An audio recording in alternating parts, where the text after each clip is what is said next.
Welcome everyone to Three Things I've Learned with me, Susan Dolci, where we share the stories that shift our souls.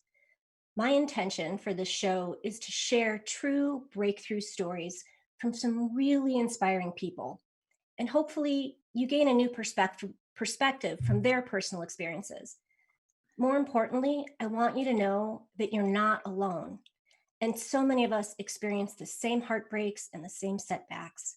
We all have three things we've learned about love and about life and about luck. And that's the beauty in sharing our stories. So I'm really, really super excited. This is my first show, my premiere show. And I'm even more excited about introducing you to my first guest. But I have a question. I want to know if you've ever considered what your relationship to money is. Did you even take any time to consider that you had a relationship with money? I mean, what does that mean, a relationship with money? Most of us, I think, we learn how to manage our money and budget our money because we watched our parents do it, right? We learned their good habits or their bad habits, and that's how we learn about money. For example, I'm going to tell a story. My husband, his father was a Chicago cop, really super hardworking guy, always had 2, 3 side jobs to make ends meet.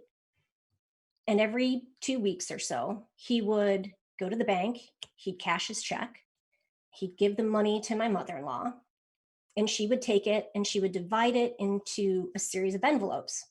There was an envelope for the rent or the mortgage. There was an envelope for groceries, for gasoline, for utilities. I mean, I think you get the picture. It was like money management by envelope, right?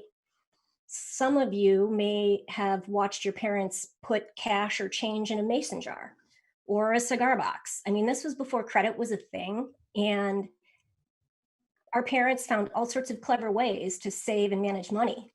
I think my husband's grandmother was even known to take dollar bills and wrap them in tinfoil and hide them in the bricks in the basement. So anyway, this is how we learn about money. And we have this relationship that is sort of unspoken, that we don't really give a whole lot of time to consider. None of us wants to live, I don't think any of us want to live paycheck to paycheck. We want financial freedom. But how do we get there? Like, what does that mean? How do we become financially free? My first guest is going to help us transform our relationship with our finances and help us step into abundance and financial well-being. Today, I have Veronica Krestow here to discuss how to create wealth while doing what you love. A breakthrough story can help you ditch your limiting financial beliefs and claim your innate wealth and financial health. Veronica holds a master's degree in spiritual psychology and is the author of The Diamond Process, Using Everyday Triggers to Awaken the Treasure Within. She's an internationally esteemed transformational life coach and the co-creator of the Diamond Process Coach Training Certification Program. Many of you might recognize her face from her very popular YouTube channel. Let's welcome my dear friend, Veronica Krestow, to Three Things I've Learned. Hi, Veronica. Hello. Thank you for having me. This is such an honor to be here on your first debut show of this incredible series you're offering. Thank you. Thank you. And I'm so excited about this topic. I've seen you transform so many people's lives, specifically around this topic. I've seen people have these huge breakthroughs from these limiting financial beliefs that, they're not even aware that they have this hold on them.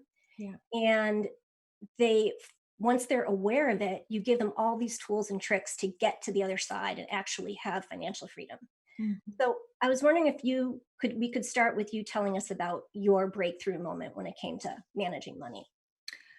Yeah. So first thing I just want to say is I was the most unlikely person to have financial success. I was basically from my childhood, I was really limited because I had witnessed my mom go homeless. And it wasn't due to a lack of financial wealth. She had a lot of wealth and basically in a short number of years had no idea how to manage the money and was left with absolutely nothing, just spent all of it on ridiculous things and went homeless. And that was a really challenging thing. So subconsciously, I believed that women equal financial disasters. You know, being feminine, being female means you cannot be financially successful because my models of success were all masculine. So it never occurred to me that subconsciously that was running. I didn't realize it. I was still striving for success, but I couldn't reach it. It's like I kept moving forward towards goals, but I could never crack the code to financial wealth. And eventually, what I realized was in going into my own money story, my own unconscious beliefs, I had this completely debilitating pattern that was running. And it wasn't until I finally broke down after trying so hard for so long to succeed. And when I say succeed, I was having success, but then I would crash. It was like feast, famine, feast, famine, feast, famine, and I was exhausted, and all I wanted was stability. And my deepest fear was, you know, going homeless or Mm. having, you know, something that severe happen to me. And eventually I just broke down and I hired a business coach. And I literally prayed. I said, I'm done with my business. I love what I do, but I can't struggle like this anymore. And I sent a prayer out and I said, if this is the work I'm meant to do, I need help. I need to figure out how to be financially sound so I can be at peace and sane as I deliver this work. And I'll never forget a friend of mine proposing that I meet with this coach who she had actually suggested years before, but I wasn't able to receive it or hear it. Yeah. And I was like, no, no, no, I like doing it on my own. I thought it was noble doing it all myself. And finally, I watched this business coach's content and I was like, huh, she suddenly resonated. I'm like, I'll take anyone, I'll do anything. And what I learned in there was profound. It would take a whole, you know, day to, or like really a whole book to share it, but I would love to share some of that today. But really it was that breakdown moment that opened a door uh, to a breakthrough, really opening my mind to a healthy, successful woman's perspective of how to thrive financially. And I let her into my world for 2 years, and it really shifted my whole financial structure. And what I love about what you just said is that you didn't have a role model for a strong financial woman, like a woman standing in her financial power and feeling good about it and Yeah. not feeling shameful about it, or that she has, that she has to sort of hide behind her success. Mhm. I think that's something that's even still lacking for so many young women today. And Yes. I think it's critical. Like, that's why I love what you're going to talk about today, because I'm all about the next generation, and how do we support the next generation? How do we help them shift their perspectives and open to new understandings? And yeah, like, who are their role models? Who are they going to look to? Right. I love what you're saying right now because I feel the exact same way. I know that the kids who are coming in, they need role models. They have all the solutions inside of them to make our world, take our world to the next level. And I also know and feel that elders are holding a lot of the keys to unlock transformation in our world. And so part of my inspiration is the elder midlife, to elders, is really unlocking financial wealth in those who are ready to do the work they love and make a living doing it. Because I believe that that age is going to hold that model for the younger generation, showing, hey, it gets better as you age. Hey, wealth grows as you age. We need those models. And I'm telling you, like, people in I've worked with so many people in midlife who have these incredible gifts, and they have a story running saying it's too late. I don't have time. I want to coach others, or I want to make a difference in our world, but who am I to do this? Everyone else is doing it. The younger generation. We need the older generation to take a step up into that financial growth and into doing the work we're here to do. And I believe they coexist, doing the work we love, financially thriving. But I just want to say one thing to everyone listening: anyone who tells you that this is an easy path is lying. They are just lying. I said the other day to my beloved Jason, I want to make a video called What It Really Takes, because it Mm. really does take everything, But the payoff is exponential because it's not just financial wealth. It's soul actualization, it's self actualization, it's becoming the person you know you're here to be by going through the struggles and continuing to go step by step and persevering. And yeah, you come out of that almost reborn into this a powerful person who can stand as a model for those kids and the younger youth. We're going to stop there. Hold that thought for a little bit. We're going to take a quick break. You're listening to Three Things I've Learned with Susan Dolci. When we come back, we're going to talk more about how do you make that transition to doing work that you love and still being financially stable. We'll be right back.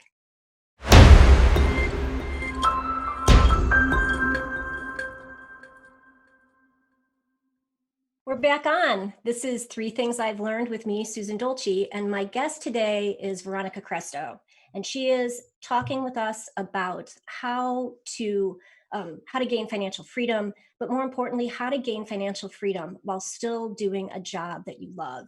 How to befriend money, how to rewrite your money script. These are all topics we're going to continue cover in this hour. But I have a question for Veronica, and it was if in the first segment we were talking about how you hired a business coach to help you, break through that fear of and give you an example of somebody of how to stand in financial power and freedom. Mhm. And I'd like to know, because I know what I would have experienced. It's like, here's this coach. I'm sure, I think it was a woman, but doesn't matter. I'm sure there was this exponential amount of money that you were like, I have to invest in myself. Mhm. If I want to break through this, I have to invest in myself. And for me, I would go through all of those. I'm not worthies. Why do I think I deserve this? I should be able to do this on my own. Mm. So, what happened? Like, how did that work for you when you finally got up the courage to actually say yes? Yeah, well, first of all, I had done it that way for so long. I'm going to do it all myself. It's noble to do it myself. I can figure it out. I can piecemeal it all together on my own. And it wasn't working after so many years. I mean, it was maybe 10 years of that. I finally realized I can't, like, literally it's do or die. It's change or die, like the Mm. business dies. So I went and sat with this coach and I witnessed her in action in a weekend workshop. And then they had this program, a year-long program. And what I ended up doing was sitting with one of her coaches and sharing, I really want to, this is what I need to do, this is what I need to break through. And she suggested the year program, and when I heard the investment that it was going to be, I started to cry, and I mean wail, which was extremely inconvenient and unexpected. And I was shocked at it. The tears were coming through because I knew this woman could help me, but I didn't have the resources at the time to invest. And one of her assistant coaches put her hands on my hands and she said, "Sweetheart, if you once you break through this, you will be able to guide other women, other people through the exact same thing." And she also said this: here's the thing, if you keep looking at the bills, if you keep looking at what isn't there, at the struggle, you will never see that money is actually everywhere. Mhm. I was like, money is everywhere? Can you elaborate on that? Where? I don't see the money. Where's the money? She Show said, me the "Show money. me the money." She goes, "How can you see that money is everywhere when you are so fixed on the struggle, when you are so fixed on the bills, when your focus is constantly on not enough?" She Mhm. said, "Yeah, spend a few minutes, however long a week dealing with your bills, but the rest of the time, you need to see that money is everywhere." She said this as well. She said, "Do you want to take this program?" I said, 100%. She said, "The first step is deciding without seeing how. Once you decide, providence sets in, and then you take action to cultivating, creating that wealth for yourself. Creative solutions are going to be dropping in over the next few days, but it's going to start with you deciding." And so I had to lead by faith rather than fear and make a decision. And I knew in every cell of my body, which was bigger than the fear, that I had to do this. I was so excited. And so I looked her in the eyes and I said, I don't know how I'm going to do this. I'm going to do this. I choose to do this. I was shaking. I was trembling. I left. I drove away and I didn't think about it. I drank water. And long story short, I just went into self care, self nurturing. And when I wasn't thinking about it, three different solutions popped into my head. And I emailed, I responded to these particular people, and two of the three worked out. And I had the entire year long investment within 2 weeks. Oh my gosh. And I That's just, that's the whole providence thing, like you were saying. But exactly. yeah. You decide, you take action, and providence meets you there. Spirit meets you at the point of action, not at the point of pondering, should I, can I? It's action. So it really was a remarkable thing, and it changed my whole perception of, wow, money actually is everywhere. I've just been thinking really small. Mhm. Yeah. Yeah, I think the thing that is so hard to articulate to people Yeah. about the action and then the providence part is that it's so hard to believe until it happens to you, Mm, right? Like yeah. you can tell somebody and you can tell somebody, but until you take that leap of faith Yeah. and you're actually caught, you're Yeah. just like, there's no way that's going to happen. I'm just going to fall into an abyss and that's going to be the end. And I'm going to be homeless and penniless and all of that. It's just, Yeah. Exactly. And this actually leads me to a thought about money and like your actual relationship with money, because that's a whole thing in and of itself, which I started to wake up to at that time as well, which is money is energetic. mm, Money is energetic. And so oftentimes we have this really debilitated, unconscious relationship with money. So money is energy, just like people are energy, everything's energy. And so the way we feel, the way we believe, the way we relate with the energy of money is what we will get back.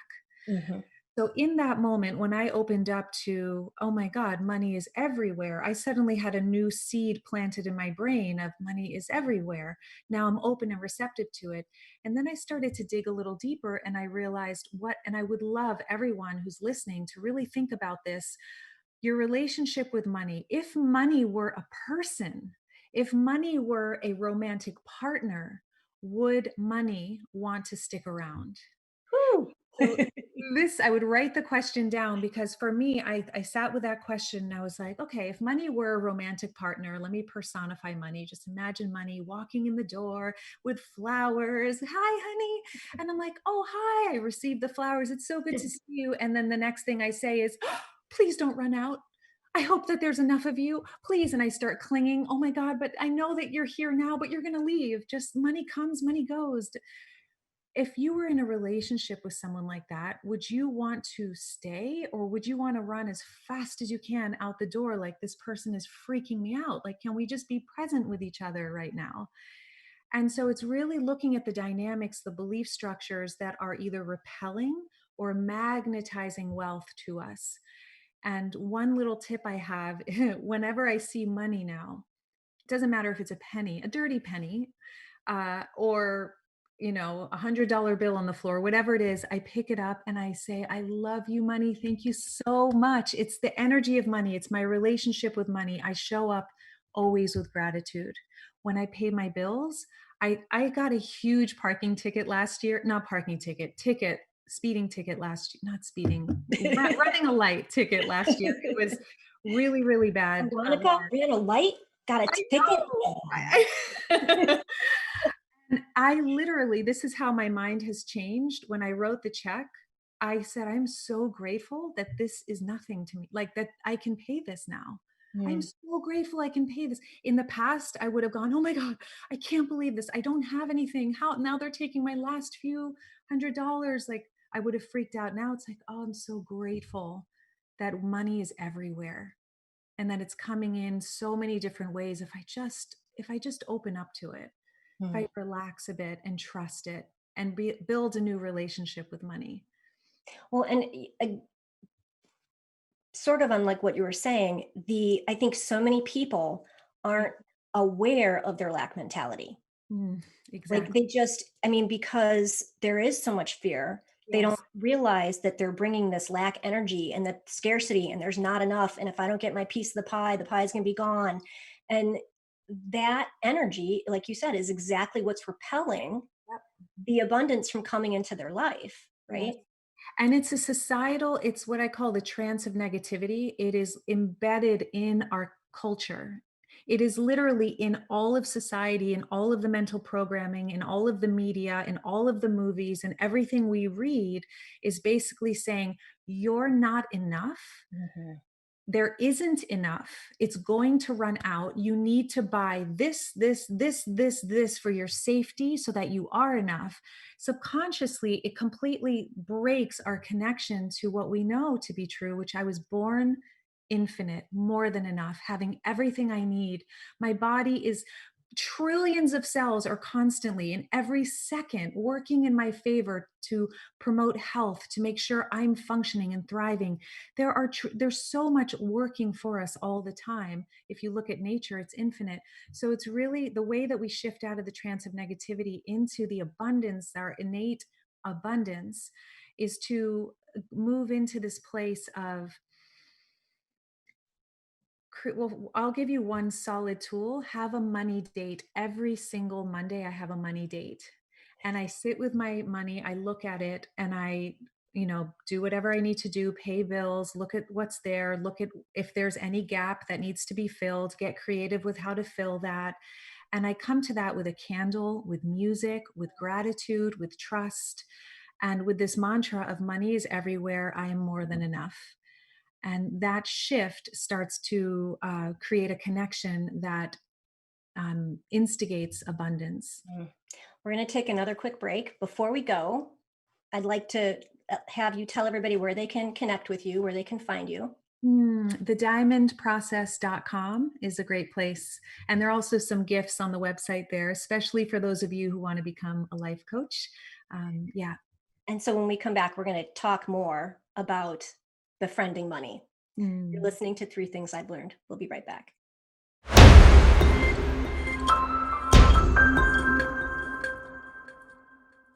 Welcome back. You're listening to Three Things I've Learned with me, Susan Dolci. So today I'm talking with Veronica Krestow, and I mentioned in her bio in the opener that you are the author of the Diamond Process book.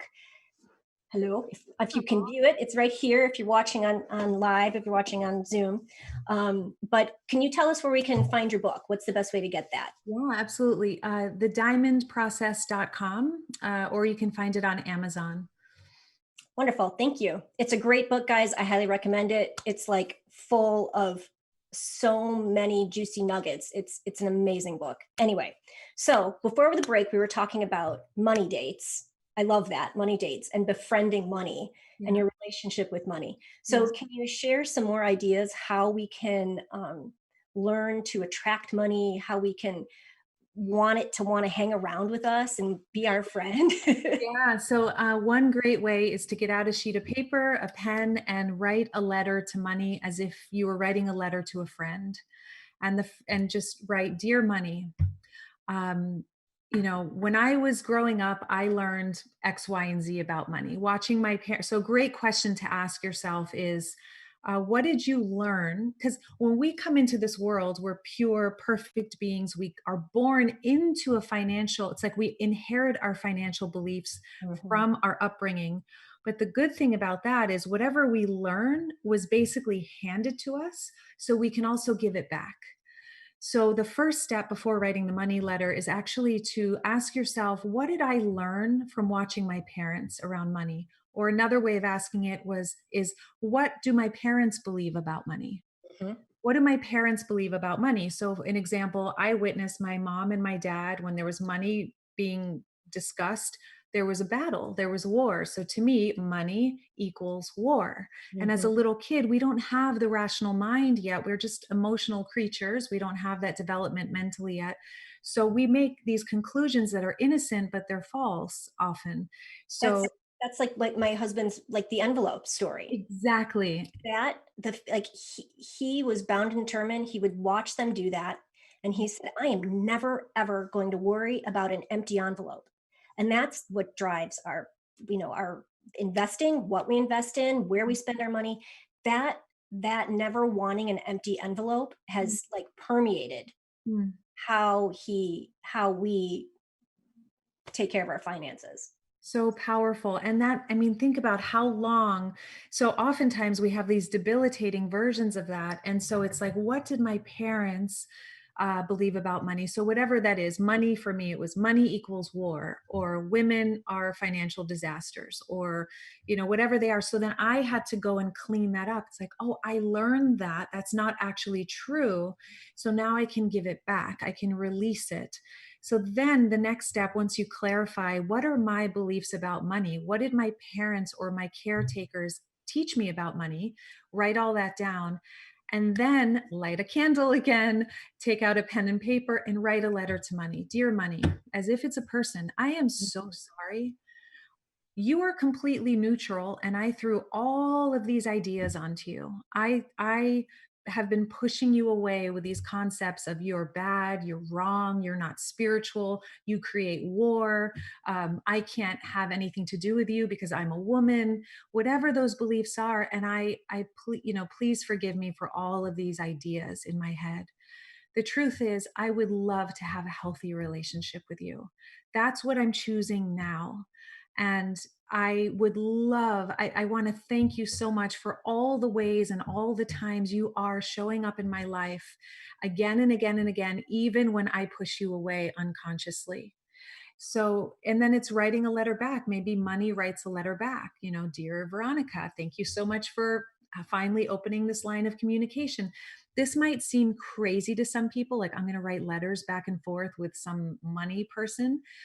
Give it a try and see what happens energetically when you actually connect with your heart to money and clean up the past beliefs, like voice them to release them and then voice the new beliefs. Rescripting your money story is so important. So I would ask, the final question I would ask myself is, what is my new money story? Mm. What do I choose my financial destiny to be? So it might be, actually, women are really powerful with money, and then give evidence. This person's an example. This person is an example. And I actually did that. I sought out for years women who were thriving financially so I could retrain my brain to see that that was actually a lie, that women were bad Mhm. with money. And then, so whatever that new financial belief is, I am I am valuable. The services I provide are valuable. I am pure in my intention. I will continue to move forward in spite of obstacles, which is one of the biggest, most important things for anyone in any career. Is to the ones who succeed are the ones who move forward in spite of obstacles, and also the ones who are immune to the opinions of others. Ooh, that's a big one right there. It's huge. And some people are going to go, what? Immune to the, what does that have to do with money? Being immune to the opinions of others. And if you don't believe me, and I highly recommend this book, Think and Grow Rich. I don't just recommend reading this book. It's an older book. I recommend studying it. Mm. It is a profound book. But Napoleon Hill basically says the majority of people who fail to accumulate money sufficient for their needs are generally easily influenced by the opinions of others. So, what he's saying is close friends, relatives, while not meaning to do bad or wrong, they often handicap us through their opinions. Mhm. So, if you have a dream in your heart, the work you really love, what you really want to bring into the world, you might hear naysayers or family, loved ones, innocent ones saying, you can't make money doing that. You can't make a living doing that. And then next thing you know, you're influenced by the opinion of others rather than immune to the opinion of others. And your dream is crushed and your financial world collapses with it. Man, if we can just teach our youth that, Mm. like, you Yep. know, because growing up myself, I wanted to be a writer. I Mhm. wanted to write books. Yeah. And for my dad, money was a tool. My dad only ever made his idea about money was, I'm going to make enough money to live the life I want. Mm. That's it. That's as hard as I'm going to work. I'm not going to work harder than that. Yeah. I'm going to work just hard enough to have the things I want. So he wasn't really a saver or anything like that. Yeah. but I wanted to be a writer. And he was like, No, if I'm going to pay for you to go to college, you have to learn a skill that's going to bring an income. And so he said, I think you should go into advertising. And I Mm. was like, okay, advertising. I took one summer correspondence course in advertising and I said, I cannot do this. This is just like, I cannot push this sort of consumerism. And this is just not who I am authentically. I cannot do this. Yeah. So I took the sidetrack into journalism, and that's so I got the journalism degree so I could write and still make a living. Mm. However, I digress. What it we if we could, and I know we'll talk about this in the next segment, but what is so important, and my husband and I, we've really worked hard to help our children understand this, that it's their life, it's their journey, right? Yes. And they need to choose it. Yes. If they don't make money at it, or if they, go sideways and have to do something else that Mhm. to make an income, that's okay. That's Yeah. all right. Study what you want, do what you love, do what fills up your heart. And Yeah. it's there are so many kids who are just out there getting the degrees to check the box, to make the money, and then go on to medical school or law school when that's not really what they want. Exactly. I will say this, God, there's two things I really want to share with you, which is what seems like I loved acting. I wanted to be an actress when I was younger, and I pursued it and I kept moving towards that. And it was so hard for me. I'd black out on stage because I was so afraid, and I would have no recollection of the scene or the play or anything. And I kept doing it, kept going, kept going, kept going, kept going. It wasn't the path I ended up taking. I ended up moving away from that.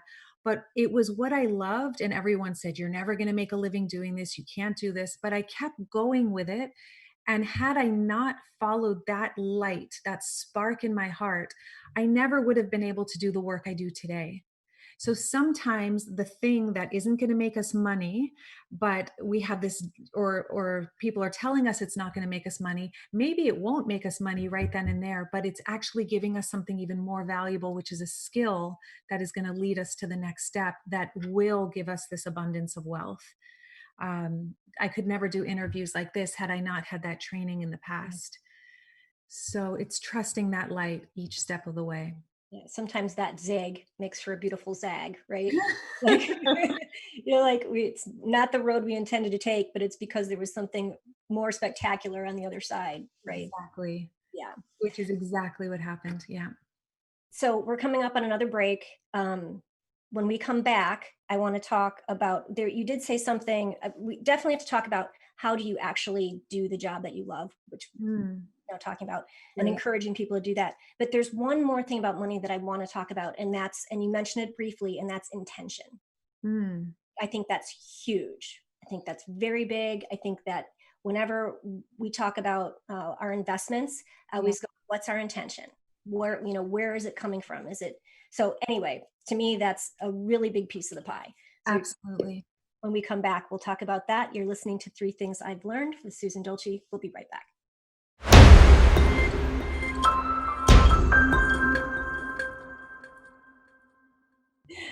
Welcome back, everyone. You're listening to Three Things I've Learned with me, Susan Dolci. This is a show where we share the stories that shift our souls.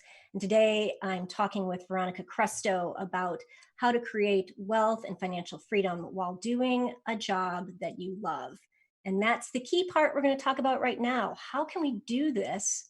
How can we have both? How can we have our cake and eat it too? Financial freedom and doing a job we love. That is a great question. And I definitely want to dispel a few myths about what it means to do a job you love. And one of those myths is that so often people want to put a lot of pressure on, especially in the beginning, of like, I have to get rid of a side job or whatever in order to really be successful at this work that I love so much. And they put a lot of pressure on that work that they love. Let's say it's being a life coach. And in the beginning, it's like, no, no, no, I'm getting rid of my side job so I can life coach full time. However, it can be detrimental to some people because if they don't have a financial reserve, then there's a lot of pressure on getting clients, and the stress and the energy that one is embodying can actually deflect clients Mhm. because there's all of this fear. Again, then there's this relationship with money that's fearful, resentful, terrified. And so it's hard to be in a healthy relationship with money when we're actually subconsciously repelling it. So I can tell you one of my biggest financial breakthroughs prior to meeting my business coach was when I had had another, direct impact, almost letting go of my business altogether years before, and I ended up getting a side job consulting for a coaching company and actually building the YouTube channels for a lot of their coaches. It was extremely humbling because I started with an assistant job while I was a coach. I was, doing the work I love, but I couldn't handle the up and down anymore.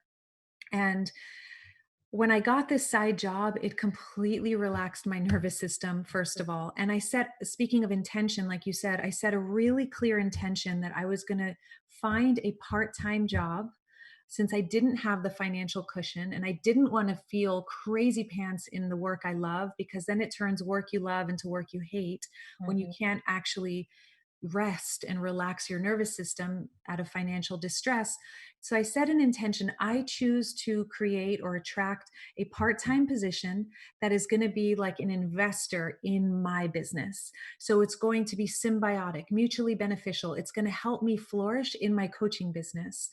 And these are the hours. I got very clear, like crystal clear. I'll work this many hours, this kind of job, working from home with people I love who are grateful for me. It's a creative position in a really like-hearted, environment with a great team.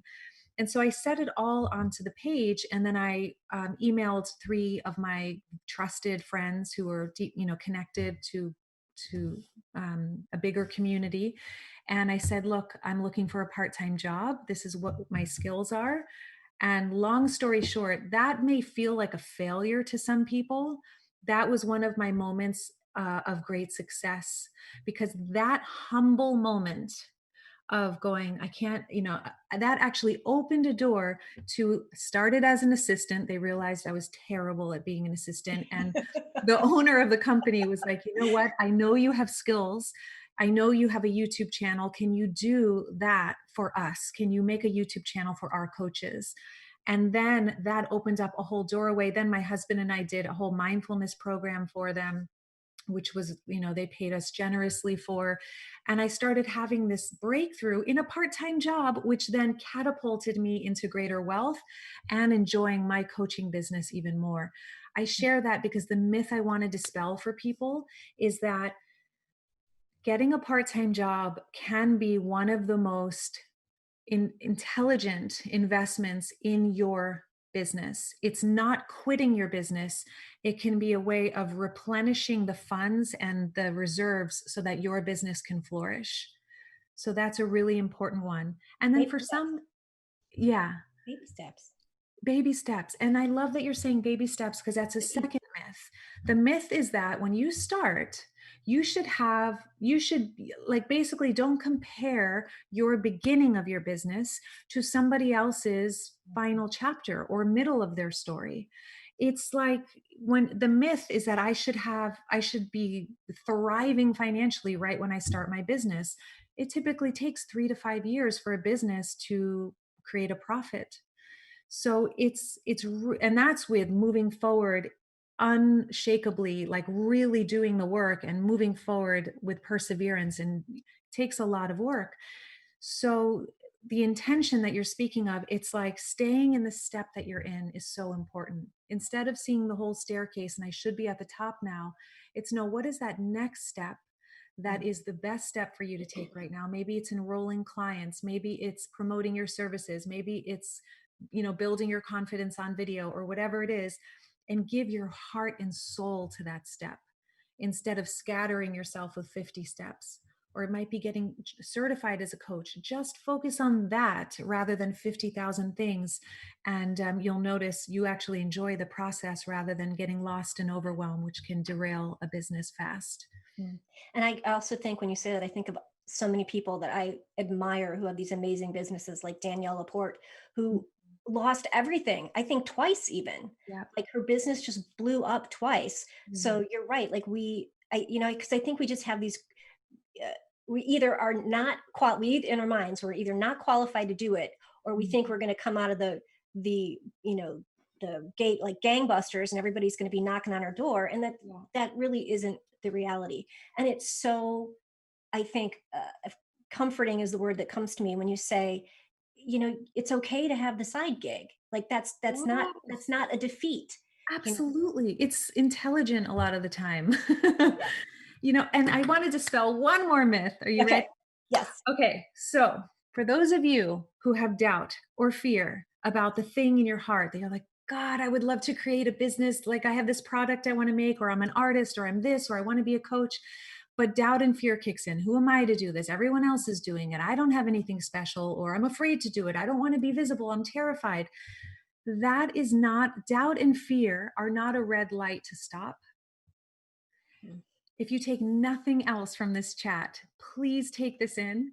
Doubt and fear are actually signs that you are going out of your comfort zone and into the domain of your calling. And so doubt and fear is trying to deter you from it because it's new terrain, it's scary. So it's not red light stop, it's green light go. Mm. Doubt and fear are basically signals in your body that are saying, oh my God, I'm moving towards the thing that I really want to be doing. It's only natural to be afraid because it's new. Okay, green light, go. It's not a wall, it's a door. Exactly. It is Right. a highway, it is a speedway. But sometimes you have to cut the opening for the door yourself. But yeah. Exactly. With, like, anything you can. You use whatever tools you can to do that. Yes. Thank you I mean, this has been great. I love you. And like I said, I've seen you have such a huge impact on so many people's lives. And I think that this topic in particular is just so important. Sorry guys, I'm going to say it. I think it's especially important for women today to, Mm, like Veronica was saying early on, that we just have some role models so that we know it's okay to be women. And regardless if we have a partner, that we can stand strong financially, right? Right. absolutely. And women are making decisions in life that actually better our worlds because we so much of the time our hearts are so deeply in things that Mm, we invest in things that actually think of the whole and make our world brighter. So the wealthier women are, especially in my perspective, the better. yeah. So one more time, please share with us where we can find you, where our listeners can get some of your courses, your books, or Absolutely. Thediamondprocess.com. And you can also find me on YouTube under my name, Veronica Krestow. and your book process Thediamondprocess.com and or Amazon. Amazon. Yeah, Thank you so much, Veronica. Thanks for listening to Three Things I've Learned. For more information on how to mentor with me, you can go to my website at susandolci.com. There you can sign up for a 30-minute discovery session, or you can also sign up for my newsletter where you can get exclusive content and upcoming events. We all have a story, right? We all have a story. We can live in the story or we can transform the story. Mm. It's your choice. Change your story, change our world. Hashtag Storyfield.